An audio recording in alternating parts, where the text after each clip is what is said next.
father is facing 180 days in jail for overpaying his child support and over-visiting his 11-year-old son. His attorney and a community activist are now demanding answers. It's my responsibility to take care of it. You know, I brought him in the world, I have to. Clifford Hall says he's more than happy to pay child support for his 11-year-old son. I'm his father.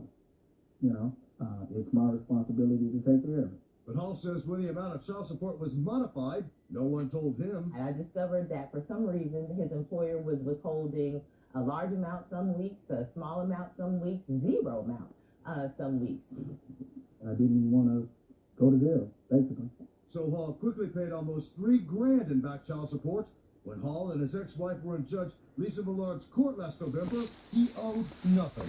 Opposing counsel testified twice that he's going to pay that. But the attorney representing the child's mother wanted Hall to pay her $3 grand in attorney fees, and Judge Millard agreed. Court documents also reveal Hall wasn't following the court's scheduled times to pick up his son, another modification he says he knew nothing about. The judge ended up sentencing him to 6 months in jail. When she said, remand you to the Harris County Jail for 180 days, my mouth just dropped. I can't be there for my son in jail. I can't pay child support in jail. You know, this is not in the best interest of the child. Judge Millard also points out Hall's attorney could have filed a motion for reconsideration. She says that would have allowed her to hear both sides again and reevaluate the situation.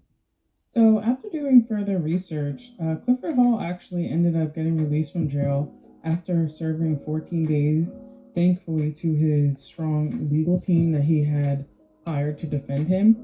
But here's what ended up happening overall. So not only did this innocent man spend 2 weeks of his life in jail, he lost his job.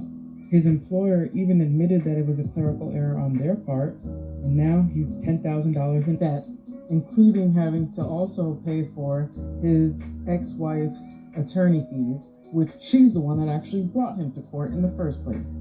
And as soon as he got out, he owed another $1,000 for child support. Where